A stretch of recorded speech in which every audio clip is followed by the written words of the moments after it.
نحمده ونصلي على رسوله الكريم اما بعد بسم اللہ الرحمن الرحیم السلام علیکم ورحمۃ اللہ وبرکاتہ۔ قبر میں نیک اور بدکار انسان کے ٹھکانے کیسے کیسے ہوتے ہیں؟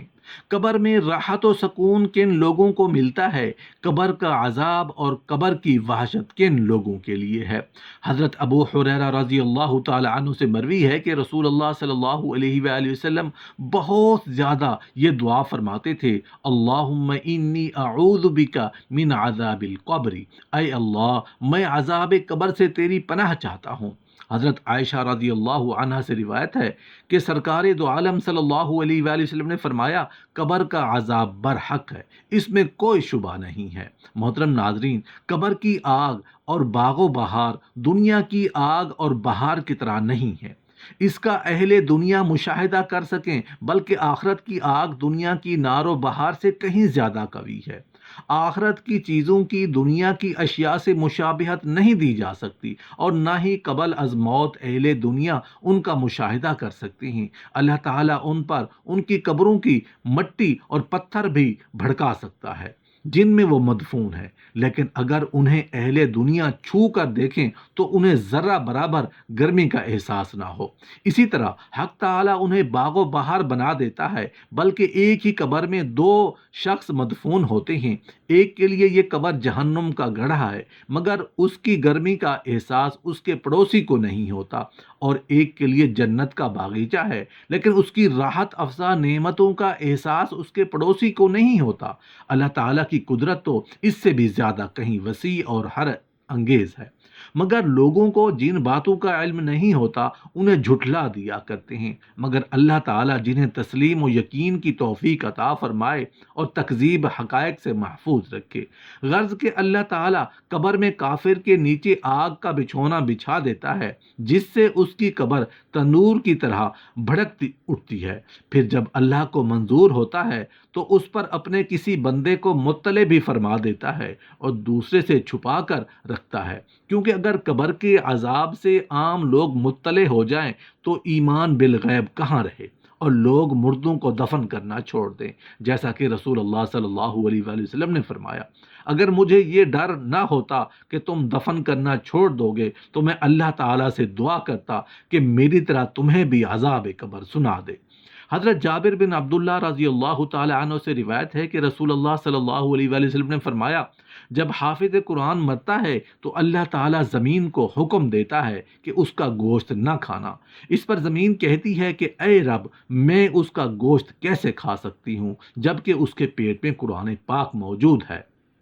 حضرت قتادہ رضی اللہ تعالی عنہ کہتے ہیں کہ مجھے یہ روایت پہنچی ہے کہ جس شخص نے کوئی گناہ نہ کیا ہو، اس کی وفات کے بعد اس کے جسم پر زمین کا کوئی قابو نہیں چلتا، جسم محفوظ رہتا ہے۔ حضرت سیدنا ابو سعید خدری رضی اللہ تعالی عنہ فرماتے ہیں کہ ایک دن رسول اللہ صلی اللہ علیہ وآلہ وسلم باہر تشریف لائے تو دیکھا کہ لوگ کھل کھلا کر ہنس رہے ہیں۔ یہ دیکھ کر فرمایا، اے لوگو، اگر تم لذتوں کو توڑنے والی کو یاد کرتے تو تم یوں نہ ہنستے، لہٰذا تم موت کو زیادہ یاد کرو جو کہ لذتوں کو توڑنے والی ہے۔ پھر فرمایا، قبر بندے کو ہر روز یاد کرتی ہے، کہتی ہے میں غربت کا گھر ہوں، میں تنہائی کا گھر ہوں، میں مٹی کا گھر ہوں، مجھ میں کیڑے مکوڑے ہیں، سانپ بچھو ہیں۔ اور جب کوئی مومن نیکوکار قبر میں دفن ہوتا ہے تو قبر کہتی ہے، مرحبا، جی آیا نو، اے مومن، تو مجھ پر چلتا تھا تو مجھے بڑا ہی پیارا لگتا تھا، اور جب تو مجھ میں آ گیا اور تو میری سپرداری میں دیا گیا ہے تو دیکھے گا کہ میں تیرے ساتھ کیا سلوک کرتی ہوں۔ اور جہاں تک اس بندہ مومن کی نظر پہنچتی ہے وہاں تک قبر کھل جاتی ہے، اور بندہ مومن کے لیے جنت کی طرف دروازہ کھول دیا جاتا ہے۔ اور جب بندہ فاجر، بدکار اور کافر قبر میں دفن کیا جاتا ہے تو قبر اسے کہتی ہے، اے بندے، تیرے لیے کوئی مرحبا نہیں ہے، تو جب میرے اوپر چلتا تھا تو تو مجھے سب سے برا لگتا تھا، اور جب آج تو میرے سپرد کر دیا گیا ہے تو میرے اندر پہنچ گیا ہے، تو دیکھے گا میں تیرے ساتھ کیا سلوک کرتی ہوں۔ پھر قبر اسے بھینچنا اور دبانا شروع کر دیتی ہے، حتیٰ کہ اس کی ایک طرف کی پسلیاں دوسری طرف کی پسلیوں کے اندر گھس جاتی ہیں۔ اور رسول اللہ صلی اللہ علیہ وآلہ وسلم نے ایک ہاتھ مبارک کی انگلیاں دوسرے ہاتھ مبارک میں گزار کر سمجھایا کہ یوں، پھر فرمایا اس فاجرہ کافر کے لیے 70 یا 99 سانپ مقرر کیے جاتے ہیں، وہ اس کو قیامت کے دن تک ڈستے رہیں گے، معاذ اللہ۔ پھر فرمایا بے شک قبر یا تو جنت کے باغوں میں سے ایک باغ ہے یا پھر دوزخ کے گڑھوں میں سے ایک گڑھا ہے، یعنی مومن نیکوکار کے لیے قبر جنت کا باغ ہے، اور بدکار اور فاجر اور کافر اور منافق کے لیے دوزخ کا گڑھا ہے۔ رسول اللہ صلی اللہ علیہ وآلہ وسلم نے فرمایا جب بندے کو قبر میں رکھ دیا جاتا ہے اور اسے دفن کرنے والے واپس لوٹتے ہیں، حتیٰ کہ وہ ان کے جوتوں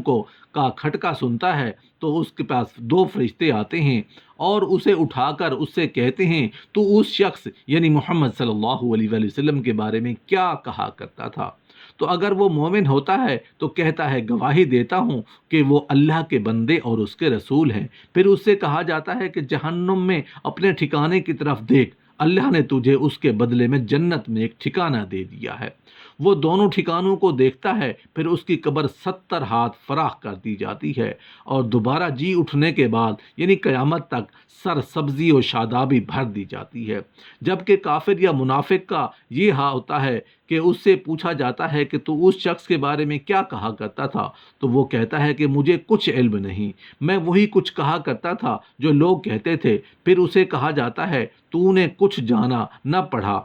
تو پھر تجھے کیسے علم ہوا؟ پھر لوہے کے ایک ہتھوڑے کے ساتھ اس کے دونوں کانوں کے درمیان اس طرح زور دار طریقے سے ضرب لگائی جاتی ہے کہ وہ بلند آواز میں چیختا ہے، اور اس کی چیخ کو سوائے جن و انس کے قریب قریب کی ہر چیز سنتی ہے، اور اس کی قبر اس پر اس قدر تنگ کر دی جاتی ہے کہ اس کی پسلیاں آپس میں مل جاتی ہیں اور ایک دوسرے میں داخل ہو جاتی ہیں۔ قبر میں ہر انسان کے سامنے اس کا ٹھکانہ خواہ جنت ہو یا جہنم مسلسل پیش کیا جاتا ہے۔ اللہ جل شانہ